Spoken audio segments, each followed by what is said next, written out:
All right, welcome everyone to the Idaho Entrepreneur Challenge 2021.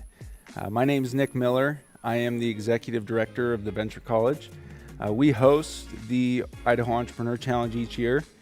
This is our 7th annual IEC, our second virtual, which has been great, but I can tell you we very much look forward to seeing you all in person again. So what I'd like to do today to start out is just walk you through what our program today will look like. This is the finals award ceremony. We've had teams pitching all throughout the day. We've had judges giving them feedback. We have 4 track winners that we will announce, in addition to a Trolley House Ventures award winner, as well as a President's Award winner. And then the final winner of the 4 track winners will be selected at the end of our event today. So just a little bit about the Venture College and IEC. The Venture College exists to help students launch their ventures beyond the classroom. And the IEC is one of the events that we use to do that. What's different about the IEC is it is the only statewide event focused on Idaho student entrepreneurs. And today we have $50,000 in cash, as well as prizes that go much beyond the cash that the students will walk away with today. These students will get a network. They will get services, they will get mentoring that will last well beyond the $5,000, $7,000 that they win. And I can tell you, these students have been working incredibly hard today. For IEC, we had over 100 students apply. From that, we had 24 teams that competed today. They pitched 3 different times. And our judges, 30 different judges, made up of folks from the entrepreneur community here in Idaho, as well as places as far-flung as Boston, New York, California, have selected the 4 winners that you'll hear from in today's pitch competition. I also want to recognize our sponsors and supporters. Without them, none of this would be possible. Our presenting sponsor is truckstop.com. We're also supported by Alturas Capital, CDI Group of Companies, Trolley House Ventures, iGEM, the Idaho Global Entrepreneurial Mission, Stratton & Associates, and Holly Troxel. And we're also coming to you live from Jump. If you look up the street, you can see 10th Street and a great blue sky out there today, and our backdrop is the Simplot Company. So if you think about Idaho entrepreneurs that have made a mark in the world, it doesn't get a whole lot better than JR Simplot. So we're just super grateful to Jump for hosting us here today. And it's going to be a great event. I'd also like to recognize the other universities. Our partners at those universities make all of this possible. George Tanner at University of Idaho, Jeff Street at Idaho State, Mark Morris at BYU Idaho, Jill Thomas Jorgensen at LCSC, and many others throughout the state. This truly is a statewide event and a statewide effort. So thank you to them for the work that they do to make this possible and to bring their students into this community. As I said, you'll hear from four of the top teams. You'll hear also from judges. We have 4 judges that are with us today who will be assessing these teams, and I'd like to just recognize them quickly. Andy Scoggin with Stage.O, Faisal Shah with App Dtex and Trailhead, Amy Knight with Holly Troxel, and Blake Hansen with Alturas Capital, again, one of our supporters. We're excited to hear from them and get their feedback on the teams as well. Last year, we started a new tradition at IEC where we gave out a President's Award. And this President's Award was to recognize a team that inspired us all. And the team has been identified by our university president, Dr. Marlene Tromp. This year, I'm excited to announce that award on her behalf. The winner of this year's President's Award is Alex Safirin with Dream Driven Apparel. And to tell you a little bit about Dream Driven Apparel, they offer made-to-order customizable clothing, and that clothing and apparel is 100% customizable. They make the designs in-house, they print and then ship it off to a customer's doorstep, and they have over 130 products that are already being sold today. So congratulations to Alex and dream-driven apparel. I know that this year has been challenging for everyone, and for Alex in particular. He has thrived under some really difficult circumstances. So congratulations to Alex and Dream-Driven Apparel, the first of many winners that we're going to hear from today. So we're going to jump right into it.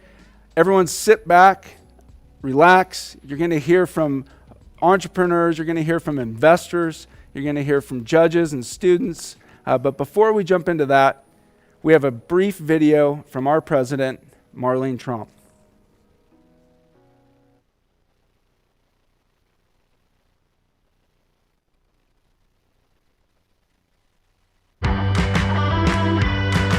Venture College, a program in the College of Innovation and Design, is a place where any student from across this university can take the ideas that they're learning in the classroom, little ideas, big ideas, and bring them forward into the world.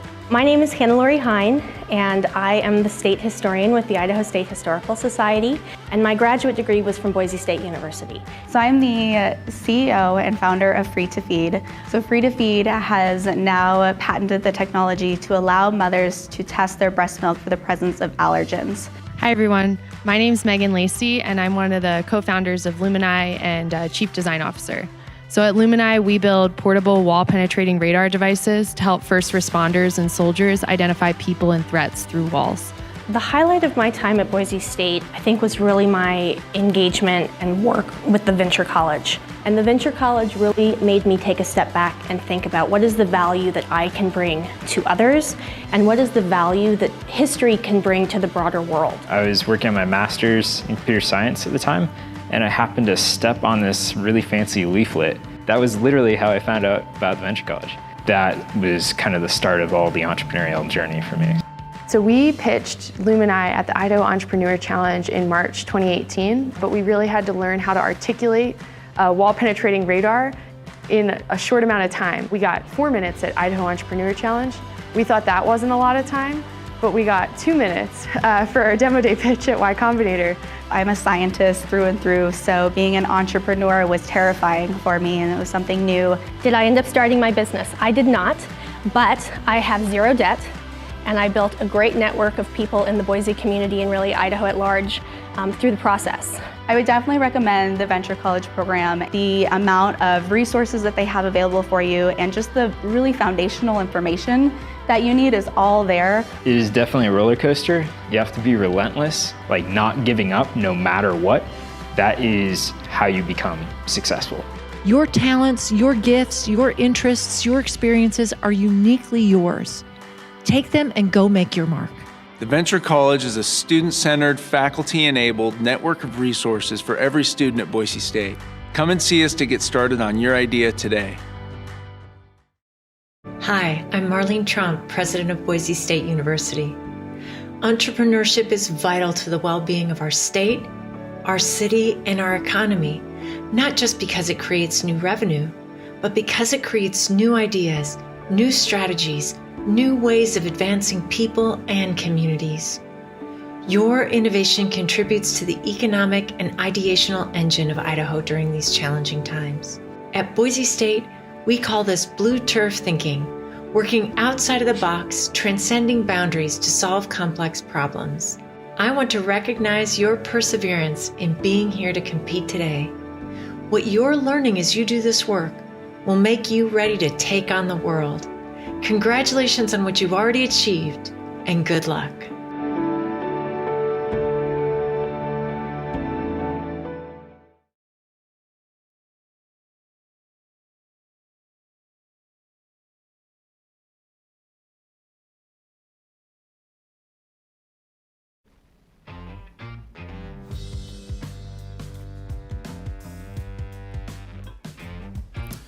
Hi, I'm Gordon Jones. I'm the Dean of the College of Innovation and Design at Boise State University. I want to welcome you to this finals pitch competition, and what a special event it is, this whole Idaho Entrepreneurship Challenge. This is a multi-year competition, as you heard from Nick Miller. It's really special in the sense that we're able to coalesce and really talk about unlocking the potential and all the inspiration that our students have as they take their ideas as far as they can go. One of the things that's core to the Idaho Entrepreneurship Challenge is the idea that everybody is winning. We believe in everybody who's stepped into this process. We want everybody to see the ideas that they have move forward. So part of what we design is a chance to add value, is the term we use, wherever we can go. So even during this finals pitch hour, we have a chance to learn and continuously get better. And with that, we have this fireside chat. I'm joined by Scott Shaner, who's an angel investor here with Trolley House Ventures, one of the groups who's been so integral to helping us put on this year's competition. A chance to have a conversation, hopefully for those of you who are listening, a chance to learn and get the lenses of one of our most core groups here in Idaho, Trolley House Ventures. Scott, welcome. Thank you. I'm most interested, we have a very limited amount of time, but as I think about our student competitors, while this is a wider audience that may be tuning in, I'd love it if you could just share briefly a little bit about your background, and maybe even a little bit about, from your perspective, I know you have a varied background from entrepreneur to executive. What is it that makes entrepreneurs different from others in your experience? Oh, it's a great question. So, yeah, I've been real blessed. My background includes working for Fortune 500 companies, 3 tech startup companies, and now I'm involved in a real estate partnership. Rather than spend too much time on that, I want to really hit the second part of your question. And to do that, I want to tell a little bit of little story, and I promise I'll bring it back around. I grew up in a small town in Michigan. We grew up fairly poor. We were on food stamps when I was a kid. My father was a high school dropout, worked construction. When he was 40 years old, he and my mom had saved enough money. They bought a closed down, shuttered bar restaurant. And they worked hard and they turned it into a thriving business. And you know, he worked construction during the day and worked at the bar at night for 15 years. And then he was able to get out of that business in his mid-50s, really retire, send his kids to college, and live a pretty nice life, certainly a different life than his peers lived. And the reason I tell that story is I think there's 2 points there that I learned from my parents' experience. The first is that, and this is something a lot of people in Idaho really understand, especially those who are listening who grew up on farms and ranches. One thing I learned from my dad was if you have your own business, if you don't get up and do it, it doesn't get done. And every entrepreneur has to have that. If you don't be an entrepreneur. If you want to make sure that every Saturday morning you're off, go to work for a big company. I mean, there's plenty of good things that can happen there. And the second is that your life's not going to take a standard trajectory. You know, if we take my dad's example, you know, he really busted his butt for 15 years, worked 2 jobs, ended up being able to live a really good life. And that's very much like the successful entrepreneurial stories that you'll hear. If your goal is to be home every day at 5 o'clock, that's a great goal. If your goal is to make every one of your kids' hockey games or every one of their soccer games, another great goal. I would just advise you, if those are your goals, think twice before you jump into the entrepreneurial pool. Yeah, that whole idea of the passion meets real hard labor. And obviously it sounds very personal from your background. Thanks for sharing that. And obviously you've had quite a background, so much so that now you're very much involved in this community in a number of ways, but one of those is as an angel investor. One group, I know there's many investors, we welcome all in Idaho, but Trolley House Ventures. Could you tell us, those listening, a little bit about who Trolley House is?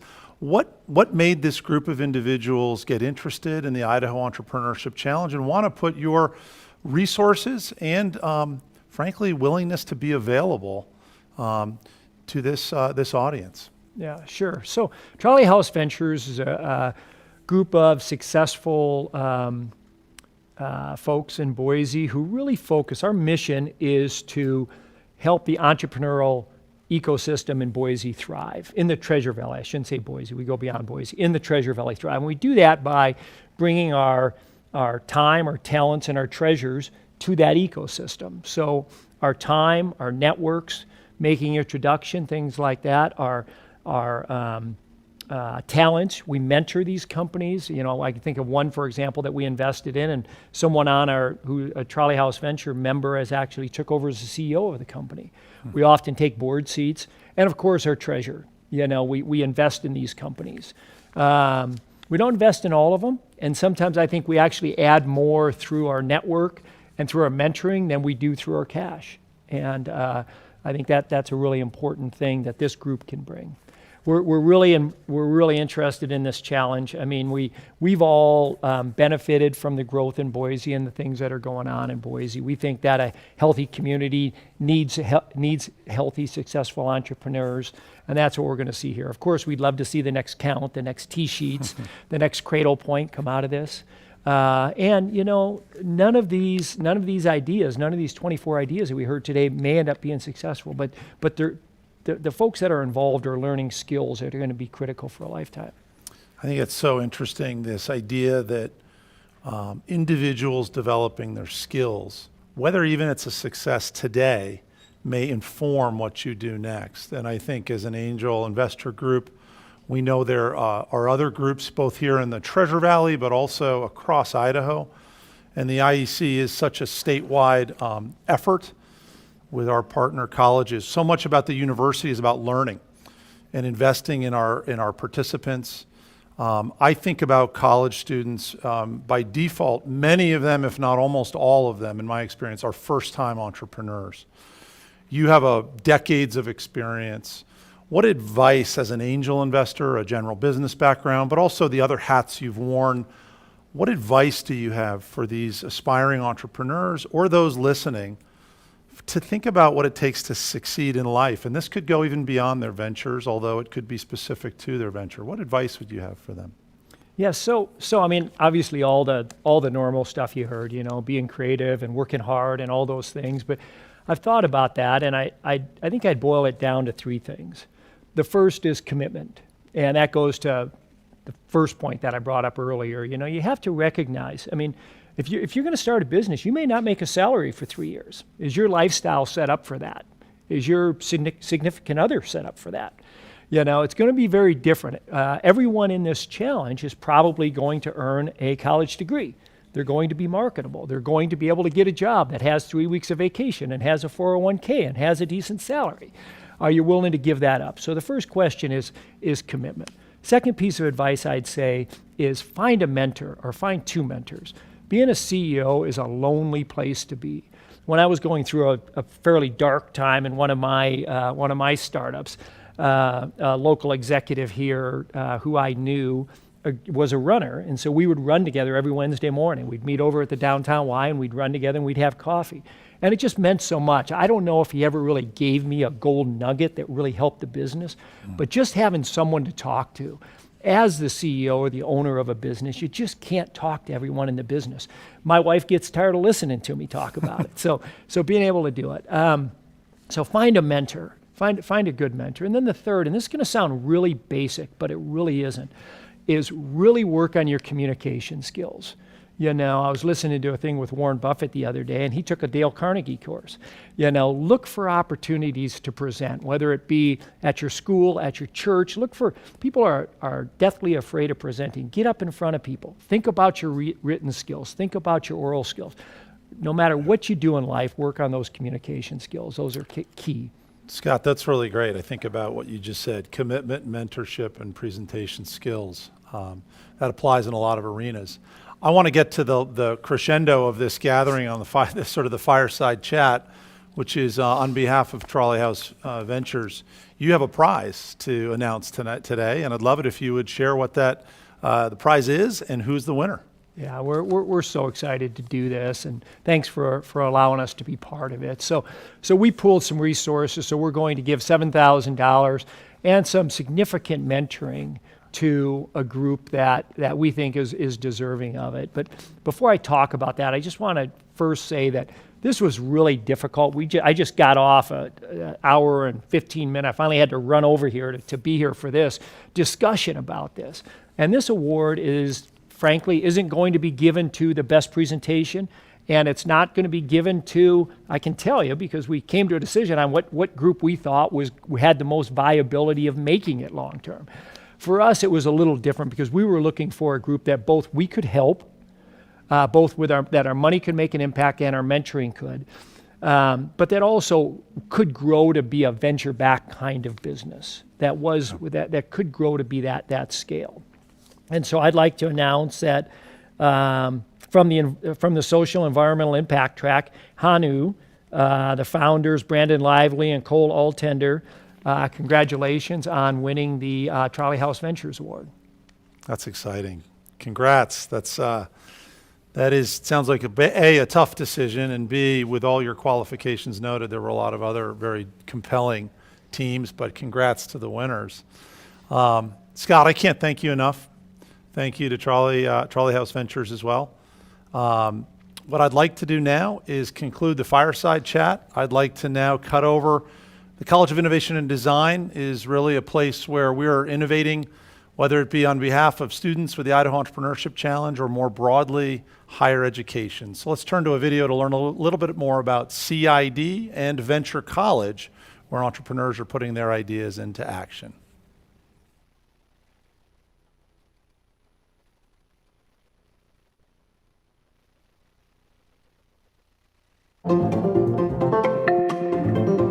The College of Innovation and Design offers students from any major courses designed to provide cutting-edge skills and transformative experiences.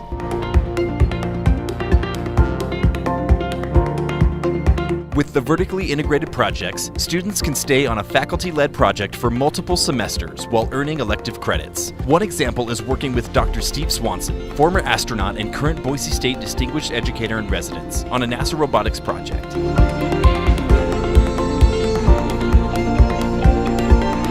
These undergraduate students are working with professors from engineering, chemistry, and biology to solve the problem of deadly chronic wounds using plasma technology.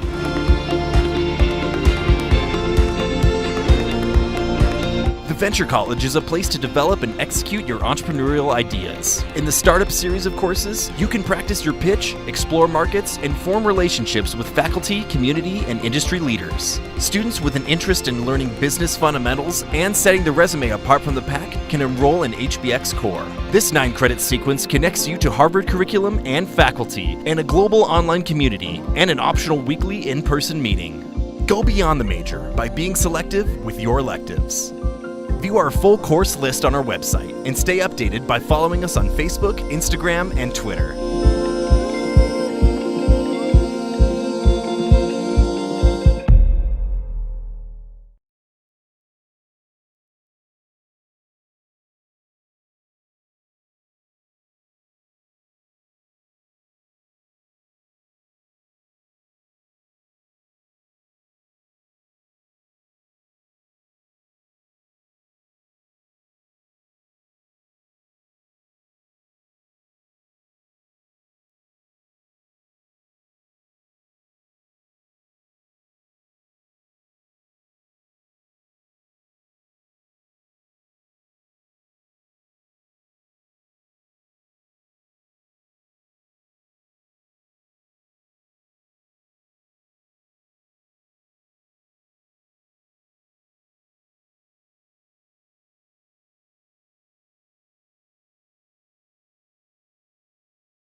All right, everyone, welcome back to the IEC 2021 final ceremony. And thank you to Scott Shaner, Trolley House Ventures, and to our Dean, Gordon Jones, for that talk. One, it's just great to hear from professionals that have been there and done that in their careers, as well as someone like Scott, who is investing in our student entrepreneurs, putting his money where his mouth is literally here. So thank you again to Trolley House Ventures and all of our sponsors, a few of which we'll be hearing from in just a few minutes. There are judges. So as I mentioned when we started, the Venture College puts on IEC every year. And while it's definitely a great time, one thing that I miss is I don't ever get to see the pitches. So I'm in the same boat as all of you out there. I haven't seen these teams pitch. So I'm really excited to hear from all of them and see the result of all the work that they've been doing over the past weeks. And the first team that we will have is from our lifestyle and services track. And this team won that track. But before I get to that winner, I want to recognize two other teams, the runners-up. First, we have metalbars.com from Idaho State University and Dream Driven Apparel from Boise State University. This category was extremely close, and both of those teams did an excellent job, and I just applaud the work that they did. But there can only be one winner of the track, and that winner was 3D Princess, led by Sierra Sanderson from Boise State University.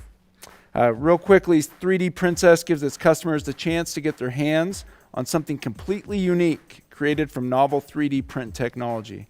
And I'm excited to hear what Sierra has to say. So, Sierra, the floor is yours.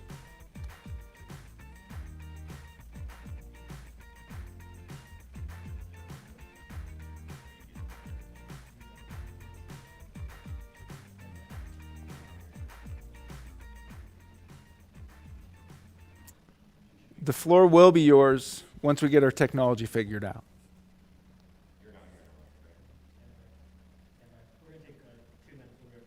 Okay, we're going to take just a 2-minute break. We'll be right back once we get our technology squared away. Thanks. So it's just the audio, or is it? I'm going to double check this though. That's not, she was still muted. Oh, she was still muted? Yeah, she was. It wasn't on you. Okay, good. I think it was.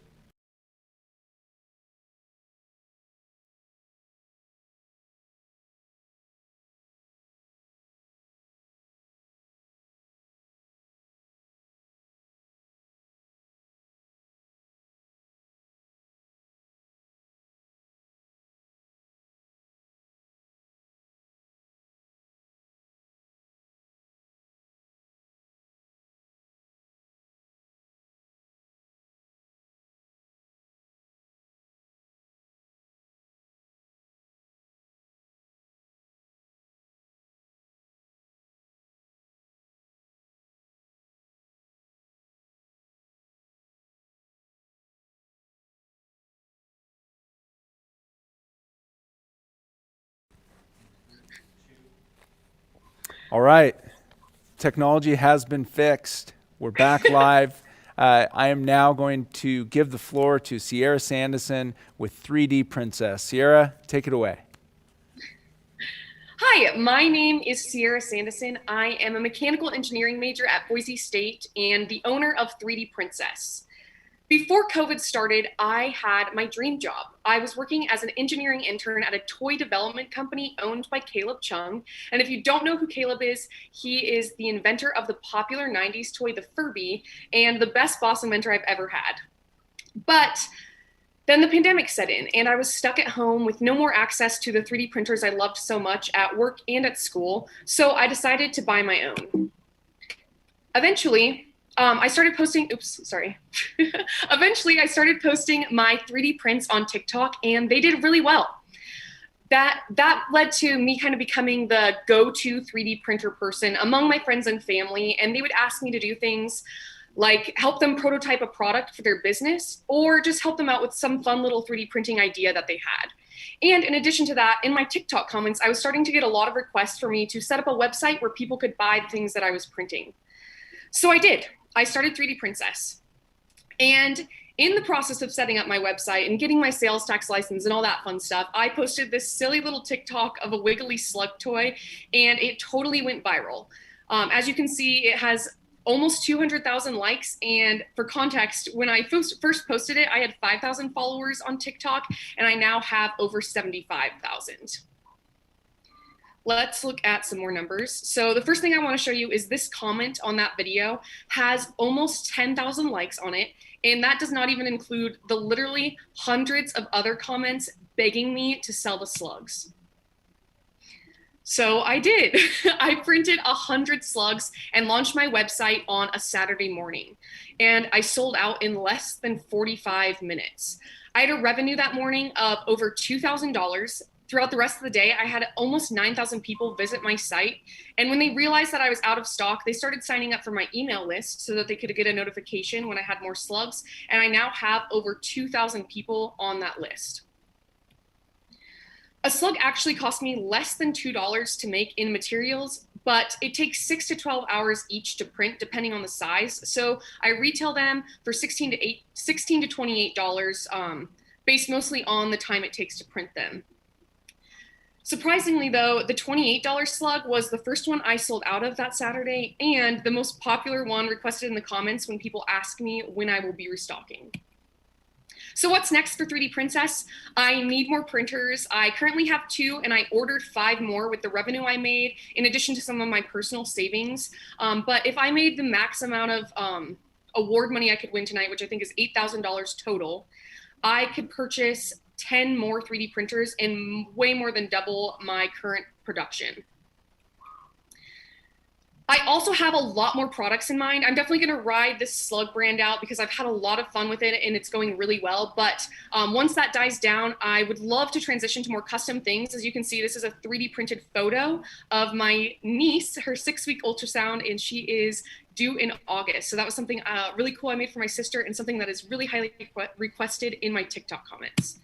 And finally, I need to scale up. So this Friday, I have a meeting with Verde Fulfillment, who will take over all of my shipping and packaging needs so I can focus on designing more products. And if another one takes off like the slug that doesn't necessarily need to be customized to each person, I would love to look into more efficient manufacturing methods that can also be outsourced. Thank you so much. I will take your questions now. Awesome. Nice job, Sierra. If you wouldn't mind, stop your screen share. And I'm sure that our judges have plenty of questions for you. So, judges, fire away. So this is Faisal, Sierra. So what type of materials do you use to make, like what type of materials do you use to make the slug? So I'm just wondering, some people might be concerned that, you know, if they have a child, would it be, what kind of material is being used in that, and it could be toxic, you know? It's called PLA. It's definitely not toxic, but the slugs might be a choking hazard for small kids. But the material itself is just a common 3D printing plastic called PLA and is definitely not harmful. And so does it have to be that particular plastic, or can be other types of materials? There's a few other 3D printing materials that could be used, but PLA is probably the easiest and most affordable too. Got it. And eventually, if I mass manufactured something with a more efficient method, they could totally be injection molded or something. Yep. Okay. Sierra, will you go there for a second with me? If you mass manufactured this product, you say in a 6 to 8 hour time frame, you can build it for under $2. What could you get that cost down to? On the So I don't know the ins and outs of manufacturing, and that's one of the reasons I entered this competition, was to hopefully make some connections that can help me with that. But I think like if I did it overseas, they could probably be made for less than $1, like completely. I'm assuming most of the plastic things I design could. So because most of my pricing is based off how slow 3D printing is. So Sierra, quick question, and you may not have had to confront this yet, but you make a product, it becomes popular, like this one seems to have taken off even more than you had guessed. What's to stop someone from a business that does manufacture anyway to just say, oh, that's fun, let's start selling them for half their price and flood the market with them? Yeah, so this slug is actually, so this slug was an open source design I just pulled off. So I actually don't have the IP to this slug. So I would mass manufacture something else that took off. And I got permission from the designer to do this, to sell this slug. But there are other people on the internet also selling it for less than what I'm selling it for. But what has set me apart is that I think I learned this from working for Caleb at the toy company. I've really built a brand around the slug. So if you know like about Beanie Babies or Squishmallows, they have the little tags that have the poems unique to each species or each type. So instead of ordering a color of slug on my website, you order a species. And this is the poison slug. And every species has a unique certificate of friendship. And on it, it says, on the blank day of blank, human name and slug name promise to be best friends forever. To fidget, to play, to love, and to hug. You'll be my human and I'll be your slug. So I've really been able to market and build a brand around the slugs that make them more than just a plastic toy. They're kind of like a little magical best friend. And I really learned that at the toy company and have confidence I can do it in other products going forward as well. Hey, Sarah, go ahead. Pardon me. I have a quick IP question that's sort of in the reverse. What are you doing to make sure that you're not using other people's ideas that might be protected by IP? Have you thought about how hard it is to find something to make that hasn't already been made by someone else? So my original designs I own, and I haven't really posted many of them on TikTok yet. But the IP with this one, you can see online what the licensing is. And for this slug, it was not commercially licensed. So people are not supposed to sell it, but I was really careful, and that was a really important priority for me, not to like step on the artist's toes. But I reached out and was like, hey, this TikTok really blew up and people are begging for the slugs. Is it okay if I sell them? And he said to go ahead. And I've PayPal'd him a couple times some like slug appreciation royalties. But going forward with other designs, I don't know, like I guess most things that I would mass manufacture, I would just be my original design that I made from scratch. Does that answer your question, or am I not understanding it super well? Yeah, that's helpful. Thanks. Okay, perfect. Thank you all judges for your questions, and thank you, Sierra. That was great. Love the slugs. Everyone, I think, can go get their new friend right away. We are going to jump over to the next track. So thank you, Sierra. Great job. Now we are going to move on to the manufactured goods track. This track was super competitive. It's actually the first time we've hosted the manufactured goods track because we had so many entrants and we knew that we had some really good ideas in there. And the team that rose above the rest was actually Cargo Made Easy. Do I need to play a video? All right. I'm going to pause there. We actually have a video in between the teams. So we'll throw to a video and then be back to introduce Cargo Made Easy.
All right, welcome back to IEC 2021 Finals Awards Ceremony.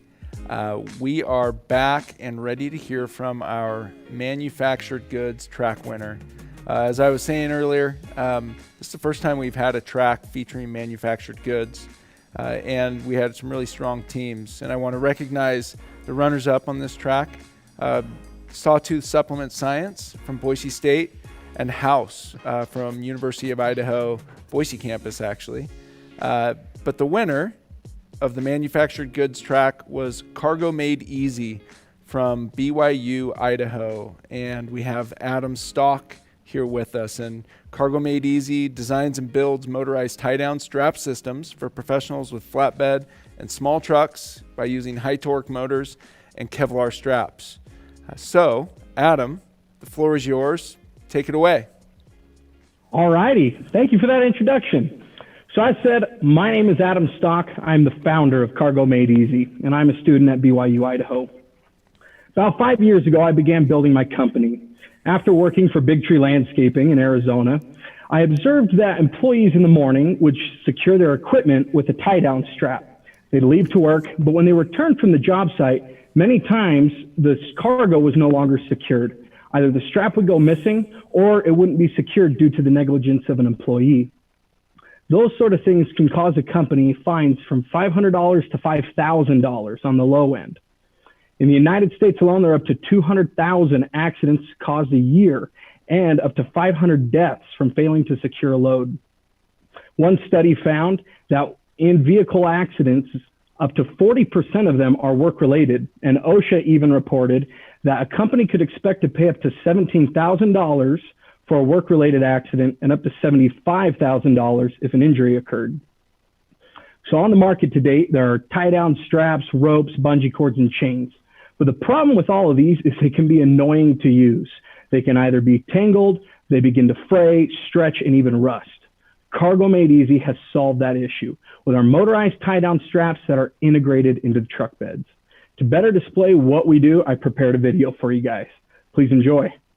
With just the press of a button, our users can quickly and safely secure their load with up to 3,000 pounds of force, and our Kevlar straps offer up to 12,000 pounds of tensile strength. A major problem for customers today is load shift, where straps loosen over time as the load settles.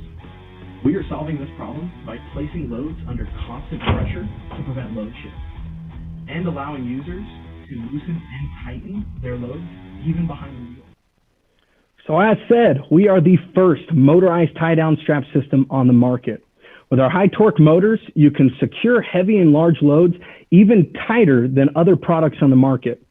Because it's an electronic system, it can be turned on and off as the truck is locked and unlocked. This goes hand in hand with our Kevlar straps, as they are knife resistant, flame resistant, and UV resistant, making us the first locking cargo system on the market. My personal favorite feature is you can even tighten the load behind the wheel while driving. So what we do is we help companies on one end reduce the liabilities when an employee might have failed to secure a load. On the other side, we help the employees make it safer and easier to transport their cargo or equipment, as the strap is always there when needed. To date, Cargo Made Easy has 21 deposits. These are 21 orders that are waiting to be filled, almost $9,000 in revenue. We are also working with 11 additional companies looking to integrate our product, and we are working with a patent attorney. So right now, as we outsource to other companies to manufacture our parts, it costs $185 a unit. We sell them for a base package price of $400, and we have additional upgrades to those packages that can be added. I'm personally the CEO of the company, and I've surrounded myself with industry professionals from other engineers, as well as strategists, marketing professionals, and logistics experts. I personally, for the last 3 years, have been a professional welder and fabricator for creative home engineering. I'm a licensed CAD designer. I'm finishing my degree in mechanical engineering, and I've been a sales professional for multiple companies in past. With the IEC funds, we'll be purchasing 2 crucial pieces of equipment. One is a CNC plasma table, and the other is a lathe. With these 2 pieces of equipment, we can manufacture in-house, reducing our cost by up to 60%.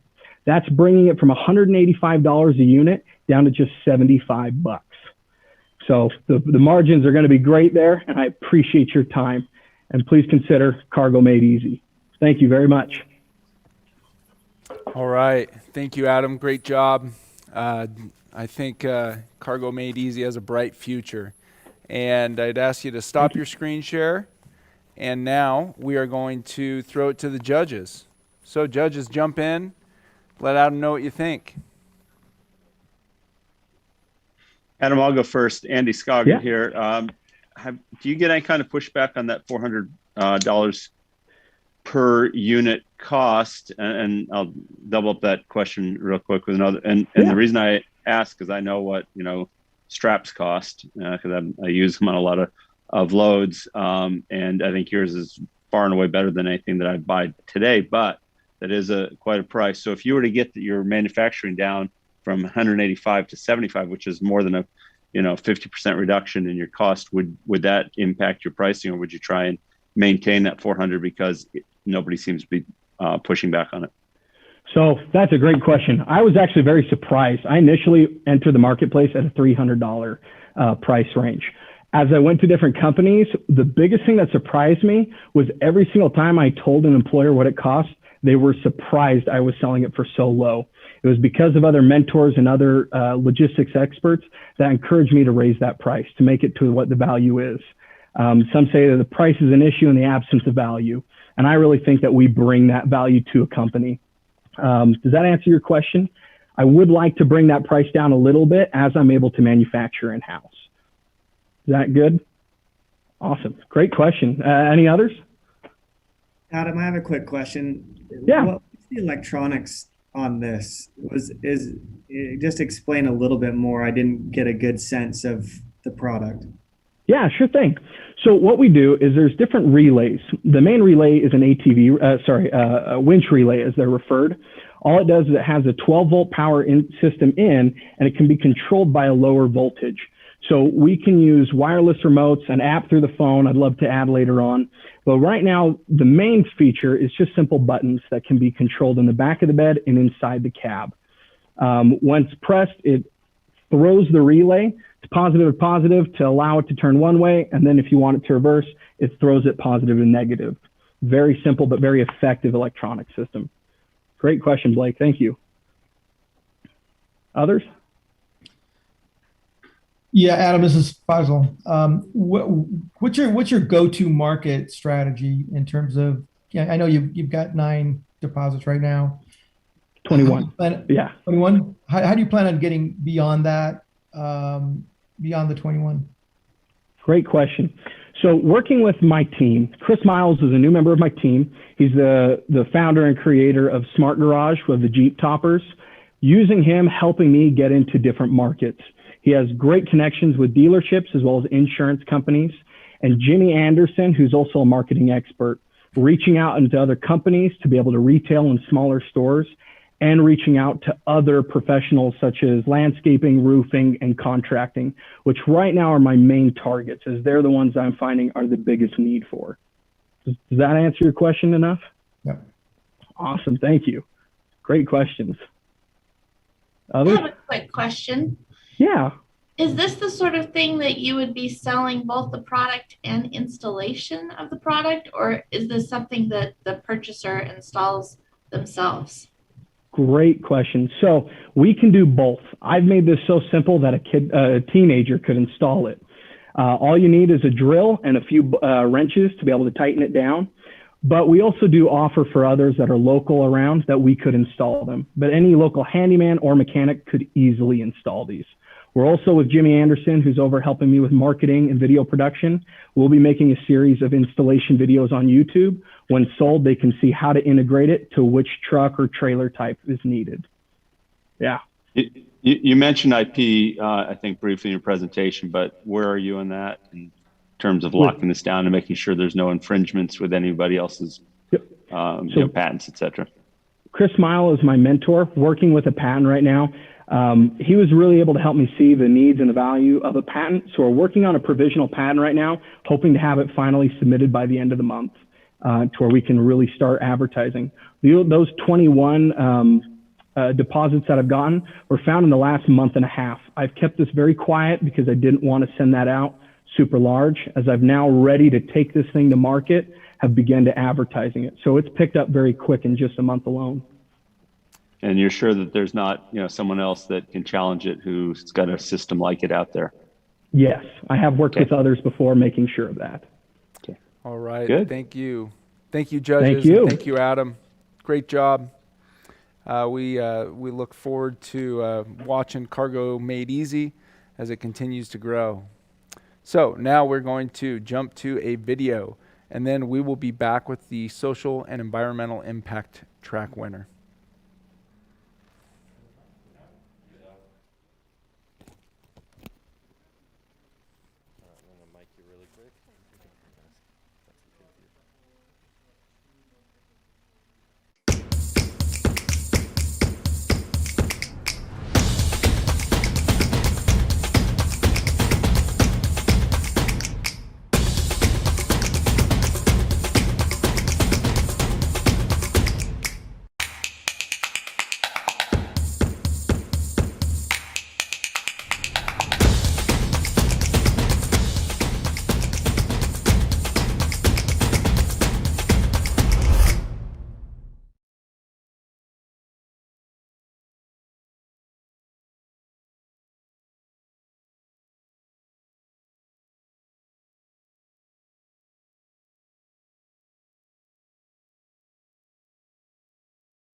All right, welcome back, everyone.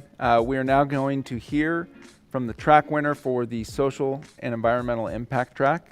This track has had a lot of successful teams come out of it in the past. We're actually going to talk with one of those past track winners in just a bit. But first, I want to recognize the two runners-up. Second runner-up in the social and environmental impact track was Beaming from Boise State University. And first runner-up was Campus Can Crushers from University of Idaho. And the winner of the social and environmental impact track was Honu Systems, Cole Altender and Landon Lively from University of Idaho.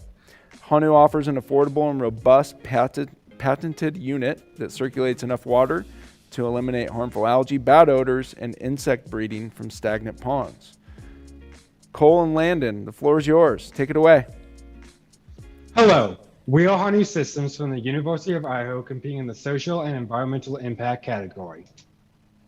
Everyone smelt the disgusting odor associated with the stagnant pond and curdled milk.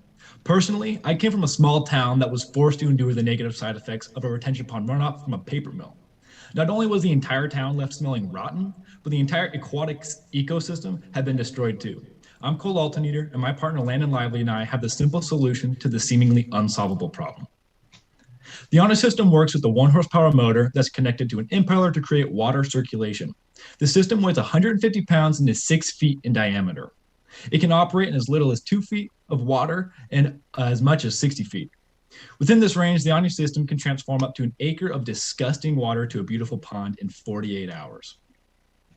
Once anchored, the Honu device creates a subtle whirlpool that breaks the surface tension. This begins a cycle of bringing stagnant water from the bottom to the top. Once there, the algae and bacteria undergo photosynthesis, which destroys them and odors, while having a byproduct of oxygen. This allows for oxygen to be introduced from both the outside and inside of the water, therefore increasing the health of aquatic life present. Simply put, your pond is clear and no longer stinks. Our initial target market will be dairies, golf courses, wastewater facilities, and local governments. Between these organizations, we have over 2,500 potential clients. They need our help in the Northwest alone. These organizations are often burdened with ongoing tasks of maintaining stagnant ponds, and we believe the ONU system can be the light at the end of the tunnel for a lot of these maintenance departments. Our two main competitors in the field are aerators and chemicals. Aerators are less effective, use 3 times more power, more expensive, and costly to maintain, while chemicals are harmful to the water, have limited use, and the effects do not last as long.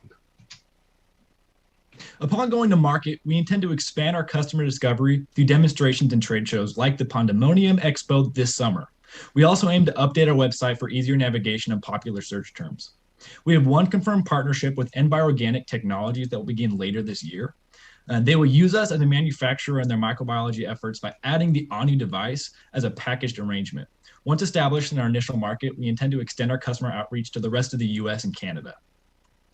Each HANU unit costs us $4,680 to build. We then sell that unit for 102.9% markup with a margin of profit of 50.7%. Therefore, each HANU unit is sold for $9,500. Comparable aerators cost between $11,500 to $18,000. Simply put, HANU is cheaper and better. Now these pictures show the progress of the ONU system in action. In the picture on the left, you can see the original condition of the pond in hole 1 of the University of Idaho golf course. Seen in the middle is 1 month after installation of the device, and finally a 2-month update on the far right.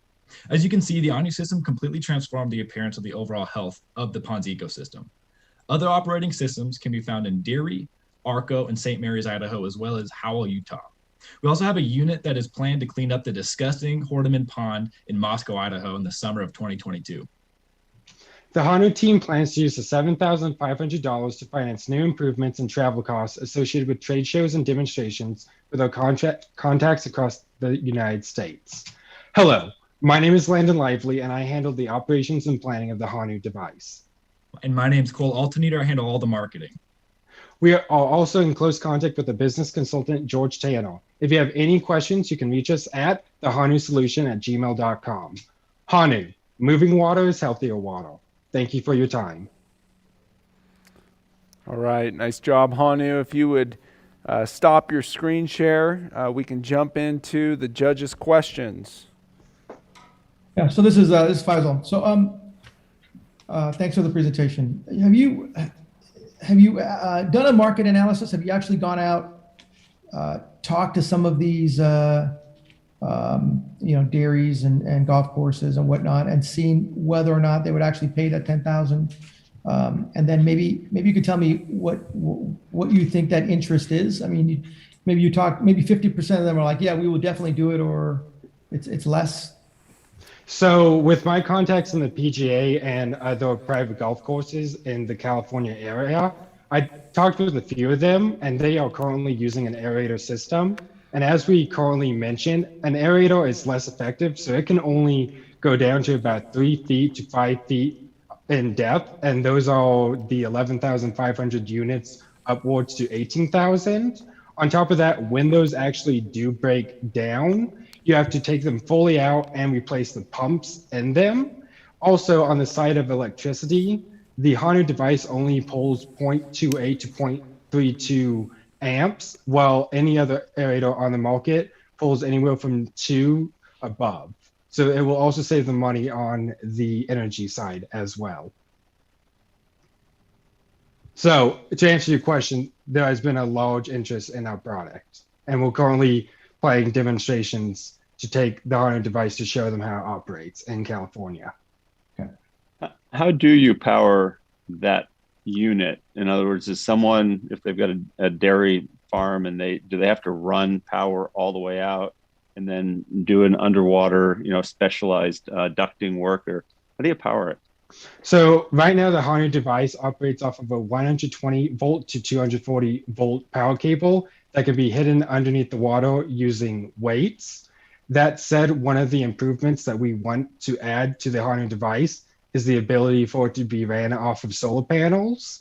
Therefore, you can easily have it outside away from a main building and still have it being powered. I have a quick question. And this is really impressive, guys.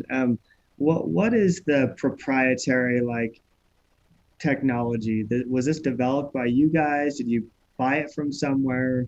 What really is, is it the way that you've combined the system or created is it the mechanical side of it? Is it, what's proprietary here on the technology side? So if we're talking in terms of the patent protects how the system is built and how it forms the vortex. So because we're using an impeller to create that vortex, that whole entire process, that is what the patent is protecting. And how this idea came to be is that, as Cole mentioned earlier, he was the one who really realized this problem. And come our freshman year, he met me. And through Georgetown, we were lucky enough to meet an alumni in mechanical engineering. And working amongst the three of us, we built out the original Hanu device, which was 350 pounds and 8 feet wide. Then we reduced it down to the 150-pound version and 6 feet wide that you currently see. And we're currently still working on a smaller version that will be 4 feet at around 90 to 100 pounds to increase our market to residential ponds as well. I have a quick question. What's your anticipated lifespan of the product? How long might it survive in the water, do you suppose? So currently our estimated is for 8 to 9 years. Our longest running unit currently in the water is 4 years old. And once it does break down, all it is a simple $300 repair where we buy a brand new motor and we'll come out and we'll replace it and then we can put it right back in. Compared to an aerator, that whole entire cost can be anywhere from $750 up, depending on the pump that broke down. All right. Landon and Cole, great job. Thank you, judges. Thank you for those thoughtful questions. We are going to have one more video, and then we're going to hear from the software and technology team. And in this video that we'll see features a past IEC winner, Lumini. So watch this video, and we'll be back in just 1 second.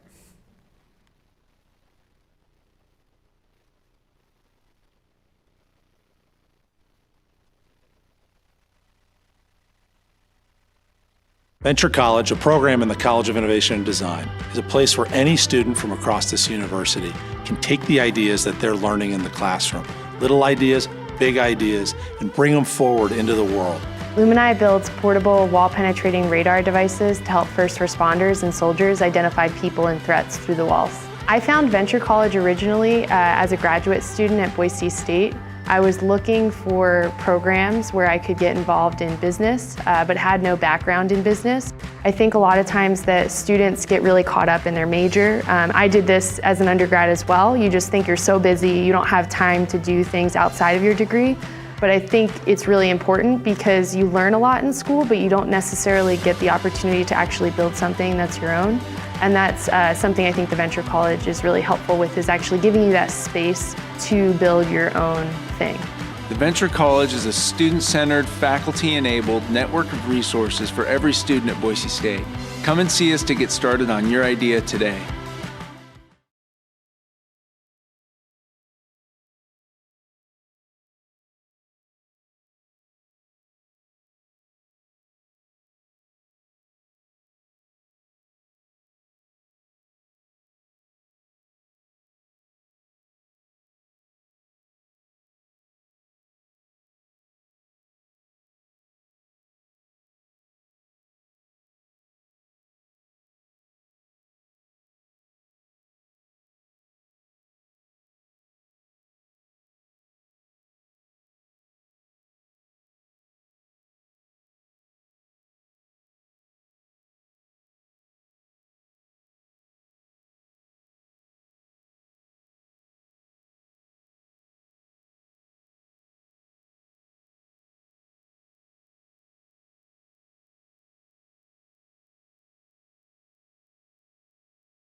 All right, everyone, welcome back. We have our fourth track winner, and this is from the software and technology track. Before we jump into their pitch, I want to recognize two teams, the runners-up in the software and technology track. First up, we have One Bill from BYU, Idaho, and GrainBot from University of Idaho. Congratulations to both of you. I know that was a tough decision for the judges, but everyone did a fantastic job.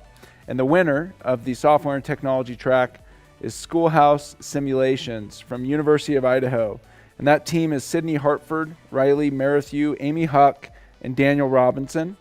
Schoolhouse Simulations is a software company creating training simulators that enable educators to improve their classroom management, student engagement, and inclusivity skills in low-pressure digital environments. So, Schoolhouse Simulations, why don't you tell us a little bit more about your company? The floor is yours. Yeah, so we are Schoolhouse Simulations, and we are a virtual reality training company, and we help create successful learning environments by providing teachers opportunities to practice best strategies in classroom management. And we do this because one of our past teachers told us a story. He said 30 years ago, a new teacher would be thrown into the classroom right out of school, sink or swim. But nowadays, teachers don't have that same ability to learn by failure. And this was validated in a survey we conducted last fall, with 91% of teachers saying they did not feel extremely prepared to teach this school year. Think about it. These teachers are now leaving in droves, mainly due to a lack of training, and especially in areas with many low-income students. They came out of school wanting to be teachers, and we drove them out because we couldn't give them the training they needed, causing school districts to lose $8 billion per year onboarding teachers nationwide.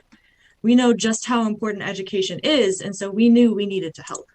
Schoolhouse Simulations provides teachers exceptional VR training environments, digital classrooms where teachers can learn risk-free. They can customize their classrooms to their heart's content, then hop into our training modules that simulate authentic human interaction to help them build their classroom management skill sets in both physical and online environments. The ed tech industry is worth approximately $89 billion and is forecasted to grow to $285 billion by 2027, meaning there's lots of opportunity for us to gain traction in our target markets, beginning in the Pacific Northwest. With 4,000 K-12 schools and 97 higher education programs in the area, we will capture 3% of our obtainable market in the first year of sales.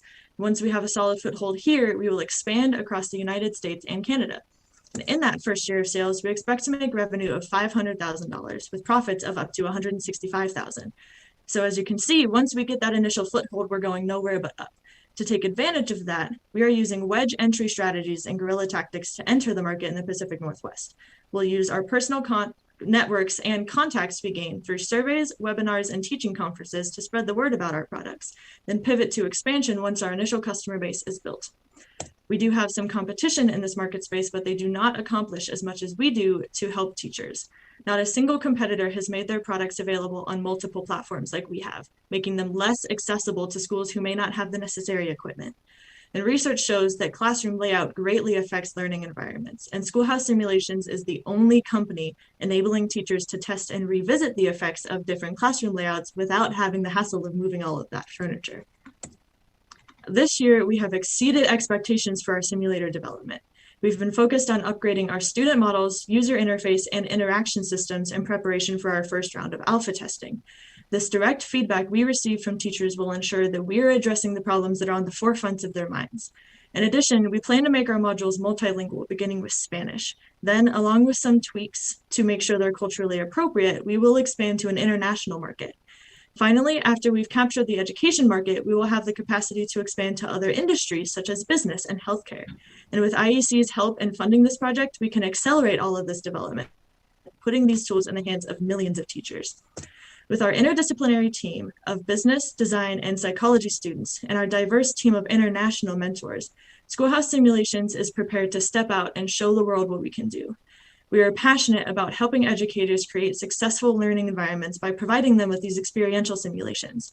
We do this because education touches everyone, and when teachers receive comprehensive training, the value they add to their students' lives is never ending. Teachers don't fail their students, so let's stop failing our teachers. With your help, Schoolhouse Simulations can change the face of education. Thank you, and we can now open up to questions. All right. Thank you, Schoolhouse Simulations. If you would stop your screen share, we'll open it up to the judges. So here's Faisal. So I'm trying to understand a little bit about what you're doing. So what is there a curriculum around the training? What encompasses the training that you're providing? Does that make sense? Yeah, so we are currently working with a couple of people in the education department at the University of Idaho to work on a more developed curriculum for exactly the issues teachers are facing with this classroom management. One of the first modules that we are developing is for cell phone disruptions during class. So if a teacher is teaching their lesson and a student is using their cell phone at an inappropriate time, how can the teacher manage that? So different classroom behaviors like that, and just teaching the teachers how to better manage those situations and keep their classrooms more engaged. Okay. Does that answer your question? Yeah. I'll follow up on that. First of all, I think I saw one of your simulator people was Daniel. Are you in that classroom that I saw? Yeah, we are trying to interface with not only the input that you put in with your mouse, but also we've started to develop a feasibility report and identify the first steps into introducing some artificial intelligence to recognize the emotions that are on the faces of the people interacting with our simulators. Got it.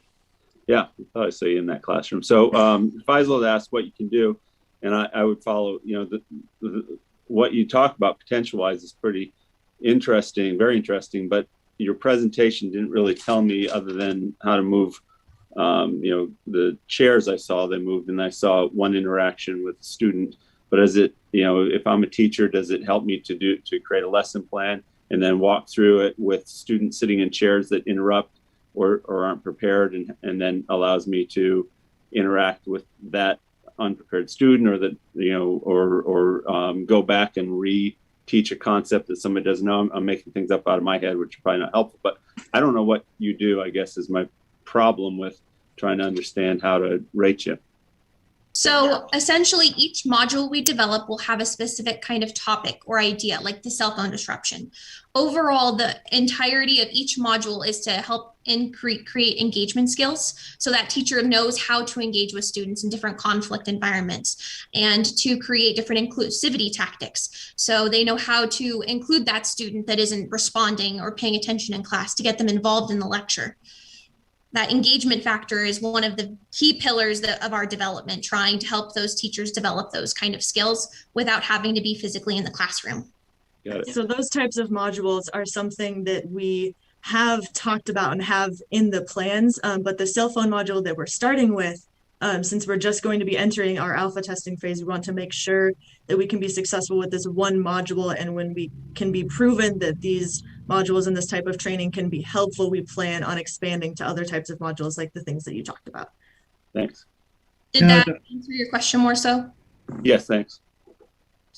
Just a follow up to that, are there other industries where these types of simulations have been effective? And can you just give, I'm still struggling a little bit, but maybe with an example of another industry that might be useful. Sydney, do you want to talk on the soft skills? Soft skills wise. Well, okay, so there are several industries that are employing training like this. Often when you're in business or healthcare, you will have various, such as like employee trainings and other things that are using softwares and training simulators similar to this to do so. So you could say have a training simulator where you have to deal with like a dress code in the workplace, or other like training things that usually you would go through videos for, but you could do it in a more immersive way by using software similar to this. So a concrete example of this is Walmart actually in the past couple of years has majorly invested in buying VR headsets, so their new employees can go through different like customer interaction trainings, like how to deal with customers when you're out on the floor. So that's just a concrete example of how we could expand from education out into things like business or retail.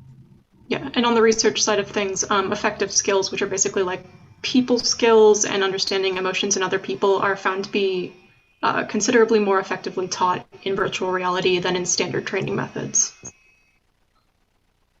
question, judges, if anyone would like to ask one more of Schoolhouse. I have one. Who is the consumer then that we're expecting to pay for the software? Is this something that the university would buy for students who are in the teacher education program, or is this something that like the school district buys and rolls out to teachers already in the classrooms? So you actually hit both of our key target markets right on the nail there. We anticipate you in the higher education market, people integrating these simulations straight into their curriculum. At U of I, for example, they have 2 base level education classes where they could pick a specific module and integrate it into a lesson. So we're kind of using it as like a different textbook simulation in the higher ed market. And then in the K through 12 market, it would either be like the districts buying packages of licenses on an annual subscription based model, or the individual teacher buying it to enhance their individual skills. I'm going to mention something to you only because I sat on the board of a publicly traded curriculum company that sold to school districts across the U.S. in robotics and other things for a couple of years. And just to let you know, as you're working through this process, one thing to be really clear on, maybe you know this already, but the calendaring for purchasing in school systems is long, and it fits into a budget process that's long, and then it goes through a number of levels of bureaucracy versus selling to private industry where you can kind of walk right in, and if they like it, they get it. So just keep that in mind when you're building out a performer that, when you meet with them, it could be a year before you get an order generally, even if they love your product. So that doesn't mean that there aren't, and you showed it, lots of people selling into this field. So you've got a right, field out there, but be prepared. Thank you for that, Andy. And that's one of the reasons we love having experienced judges with us is they are able to share their experiences with our teams and help them avoid pitfalls that could slow their progress down. So that was our 4th track winner, Schoolhouse Simulations. Thank you. Great job, team.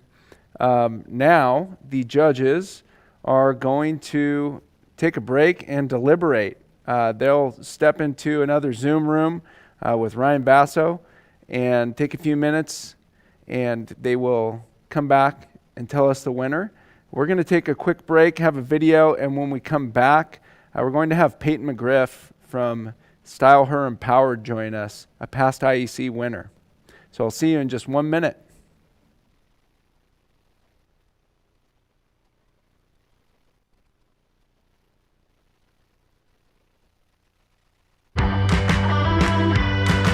Venture College, a program in the College of Innovation and Design, is a place where any student from across this university can take the ideas that they're learning in the classroom, little ideas, big ideas, and bring them forward into the world.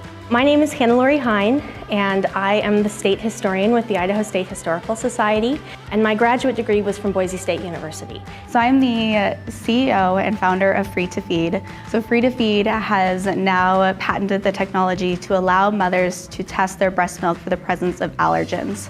Hi everyone, my name is Megan Lacey, and I'm one of the co-founders of Lumini and Chief Design Officer. So at Lumini, we build portable wall-penetrating radar devices to help first responders and soldiers identify people and threats through walls. The highlight of my time at Boise State, I think, was really my engagement and work with the Venture College. And the Venture College really made me take a step back and think about what is the value that I can bring to others, and what is the value that history can bring to the broader world. I was working on my master's in computer science at the time, and I happened to step on this really fancy leaflet. That was literally how I found out about the Venture College. That was kind of the start of all the entrepreneurial journey for me. So we pitched Lumini at the Idaho Entrepreneur Challenge in March 2018, but we really had to learn how to articulate wall-penetrating radar in a short amount of time. We got 4 minutes at Idaho Entrepreneur Challenge. We thought that wasn't a lot of time, but we got 2 minutes for our demo day pitch at Y Combinator. I'm a scientist through and through, so being an entrepreneur was terrifying for me, and it was something new. Did I end up starting my business? I did not, but I have zero debt, And I built a great network of people in the Boise community and really Idaho at large through the process. I would definitely recommend the Venture College program. The amount of resources that they have available for you and just the really foundational information that you need is all there. It is definitely a roller coaster. You have to be relentless, like not giving up no matter what. That is how you become successful. Your talents, your gifts, your interests, your experiences are uniquely yours. Take them and go make your mark. The Venture College is a student-centered, faculty-enabled network of resources for every student at Boise State. Come and see us to get started on your idea today.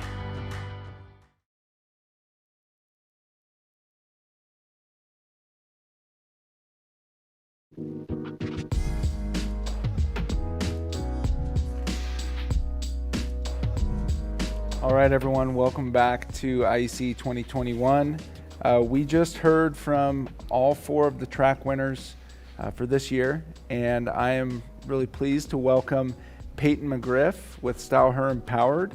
I'm going to introduce Peyton and then ask you a few questions. And we are, as I'm sure as you remember, being a student, anxiously waiting for the results of this. Definitely remember that. Probably a feeling you don't miss. But I want to tell the audience just a little bit about you, Peyton, and about your company, and then we'll jump into it. So when Peyton was finishing her undergrad at the University of Idaho in 2017, she founded Style Her Empowered, or SHE. It's a nonprofit creating sustainable education and employment opportunities for girls and women around the world. And today, she employs 24 women in Togo, Africa, and Boise, Idaho.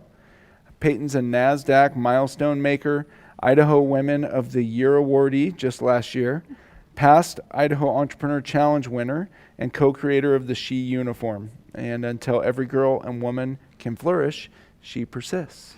So welcome, Peyton. Thanks for having me. It's great to be back. Yeah, thank you for coming back. And you are actually now living in Utah, but up in Boise for the day, so we timed this really well. Yeah, perfect. It's great to be back in Boise. It's been a little while. Yeah. Well, maybe to start out, tell us about your experience at NIEC, and you won in 2017, is that right? Yeah, it was pretty much a whirlwind. I mean, leading up to the Idaho Entrepreneur Challenge, I didn't really see myself going into entrepreneurship, but I was taking the idea for my pitch competition around to different professors at the University of Idaho and met a professor from Togo, Africa.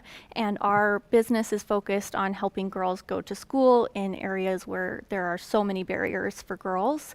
And so he liked the idea, thought it could be a good fit in his hometown, and invited me to go to Togo on spring break, which was just a week ago, I think. So I was just getting back to the States, and about 3 days later is when the Idaho Entrepreneur Challenge was. So wow. I was fresh-faced and had gotten some validation for the idea that it would be a good fit in Togo, where the average education level for girls is just 2 to 3 years. So I, overnight was starting to see that this could be a business and something that I would devote my life to. And I think it was going through the Idaho Entrepreneurship Challenge that I realized this was more than just kind of an idea I could keep toying around with in the back of my mind. It was something I could really pursue. And so it was a great validation that I think I was seeking to understand the potential of an idea and the value of really putting my full effort behind it. Great. So from Togo all the way back to Moscow, and then back to Boise, and walking away with the prize money back in 2017. So, 4 years later, idea still the same. How has she evolved? What's going on with she today? Yeah, everything has evolved. Looking back 4 years, it's kind of wild to imagine just how many things have changed and grown. We started with the idea of providing girls with school uniforms because school uniforms are one of the largest financial barriers for girls in getting their education. And so the idea was to kind of teach girls how to sew their own uniforms, and that's changed. We now employ local women in Togo. So like you mentioned, we have 24 women employed.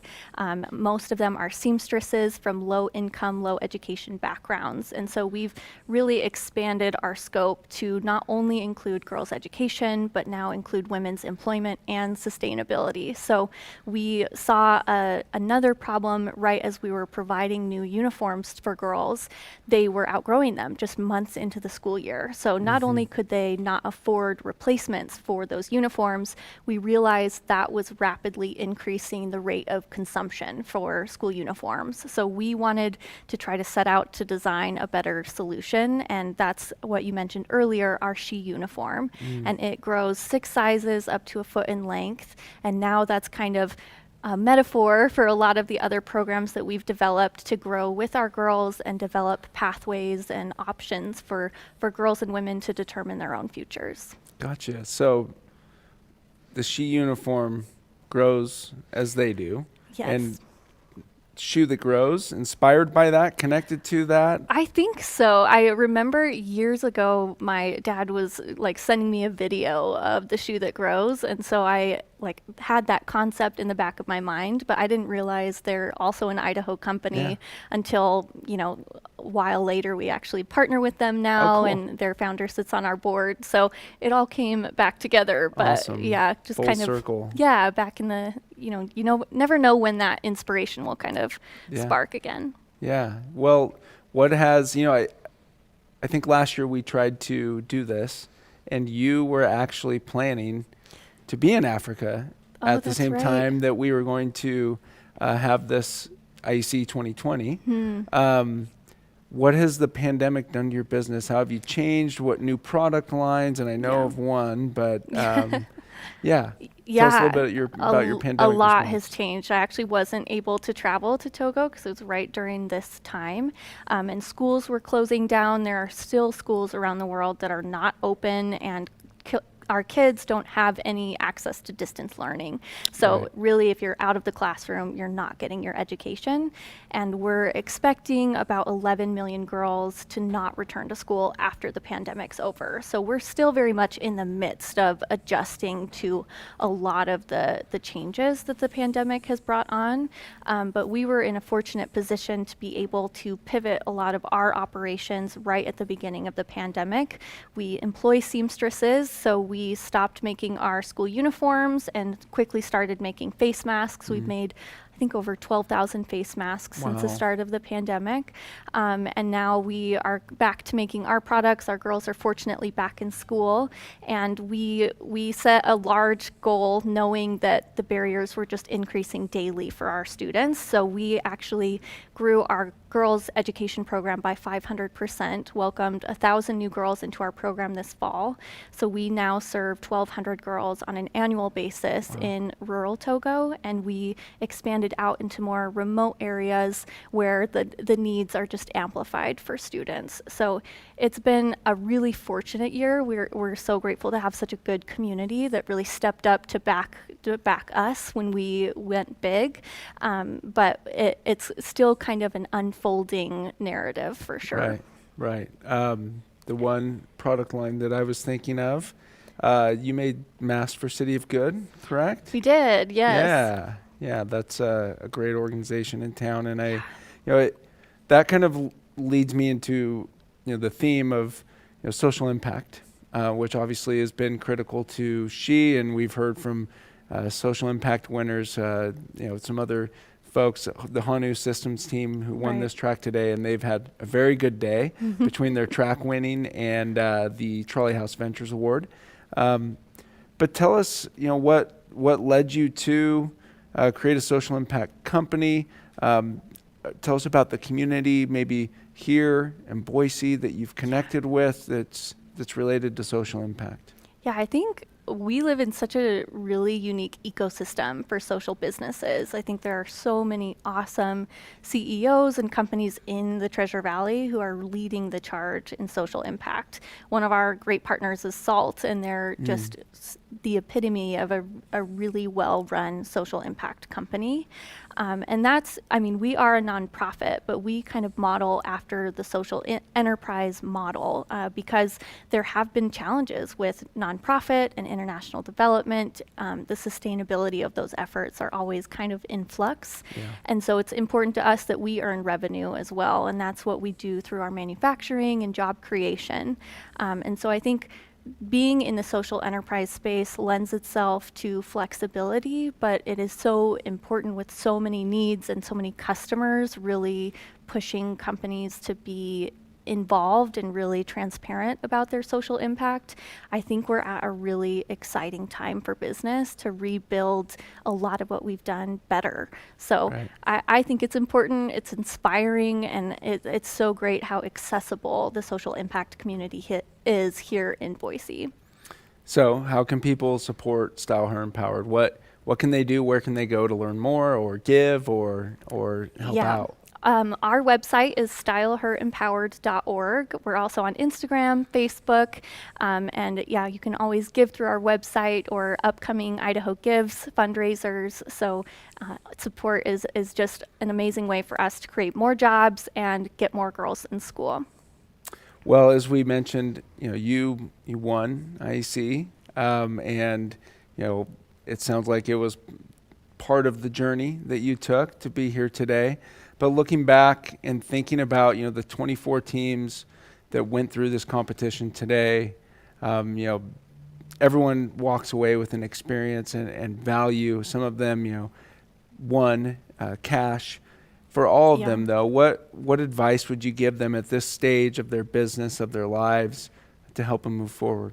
Yeah, I think these competitions are great because it forces you to give your idea over and to hand your business over to someone else to look at it carefully. And so keep sharing your ideas. I mean, there's so many times where I'm terrified to share something that we're developing, but it's only through handing it over and really allowing the people that we're trying to serve to really interact with the idea that we learn the value of it. So I think keep sharing, find your mentors. I think someone mentioned earlier that entrepreneurship can be lonely, but there is such a great community of entrepreneurs that you can connect with and who can kind of go through the journey with you. So I would say those are my two main pieces of advice, and I always try to remind myself not to take myself too seriously because we're doing heavy work and it's always such an important job to show up to every day, but I can't take myself too seriously in it or it just becomes,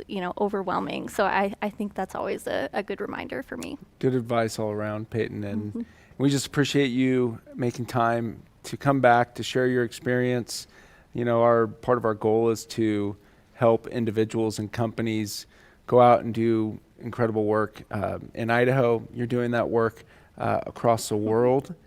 So we are just proud to have you as part of the IEC community, amazed by the impact that you're having here in Boise as well as in Togo and other parts of the world. And I'm sure if people are looking for a mentor for their business, they have a contact in you. So. Absolutely. And thanks so much for having me. It really is great to be back. Yeah, thank you.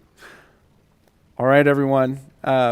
We are wrapping up with the final scores. So I think we are going to take just a quick 1-minute break.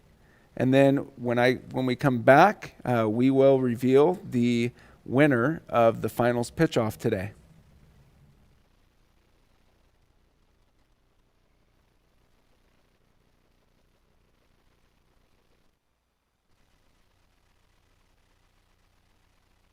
Many of you may know about the Venture College, which challenges students from across the curriculum to think about how they can advance their own new ideas out into the world.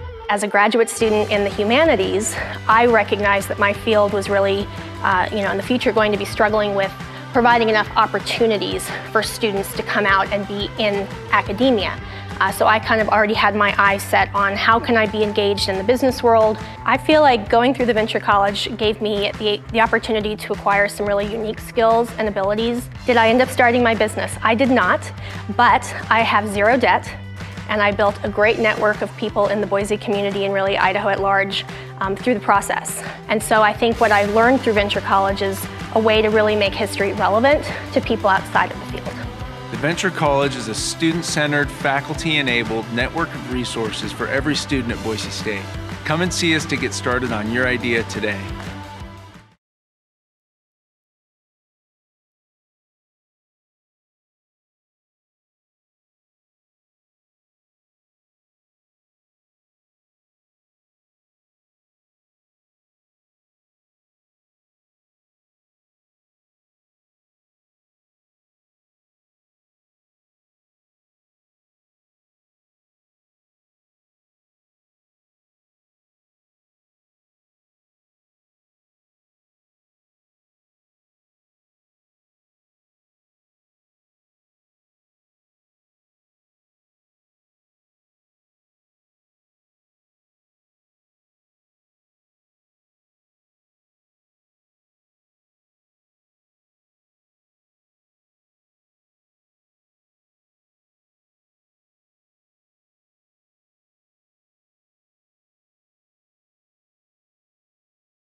IEC final award ceremony.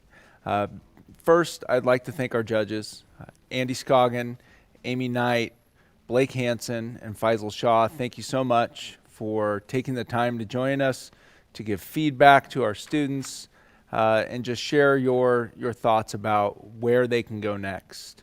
In addition to those judges, we had, as I mentioned earlier, 30 judges that participated with us today, too numerous to name here, as well as numerous partners across campuses, including Boise State's campus. Every college at Boise State has submitted an application, and we just appreciate all of our partners, including our sponsors. Truckstop.com, our presenting sponsor, Alturas Capital, CDI Group of Companies, Trolley House Ventures, iGEM, Stratton & Associates, Holly Troxel, and Jump.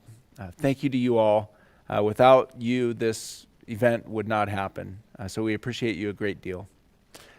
So here I have the winner of our finals pitch competition. And as I mentioned earlier, this team will get an extra $1,000, but what I did not mention is that this team will have a spot in the Boise Startup Week pitch competition in October of this year, where they'll have the chance to win $20,000.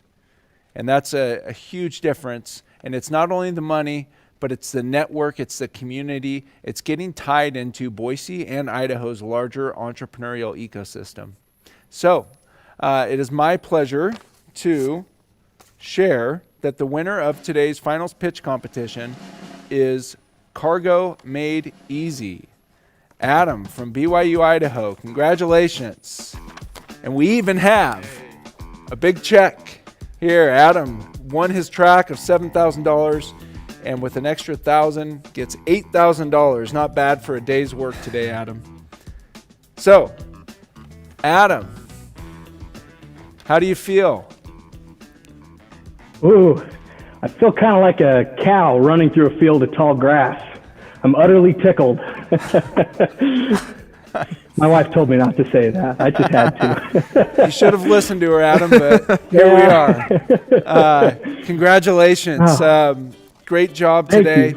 Tell us, what's next for Cargo Made Easy? What are you doing with this $8,000? What do you start tomorrow?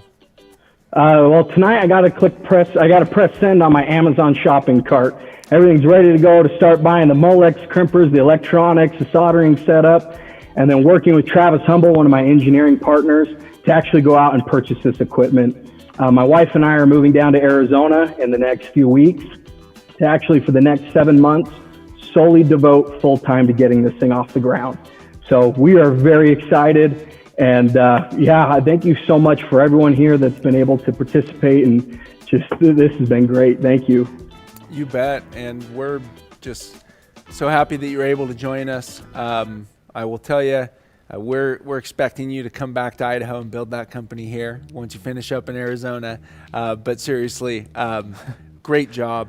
You did a really nice job. I heard comments about Cargo Made Easy throughout the day, as well as the rest of you. Congratulations, all of you. Everyone did an amazing job, and we are both thrilled for you, and I'm sure you feel the same way. We are thrilled to be done. So, congratulations. Thank you all again for watching. Thank you for supporting Idaho's student entrepreneurs and investing in their ideas and them. And we look forward to seeing you, hopefully not through a computer screen, in 2022.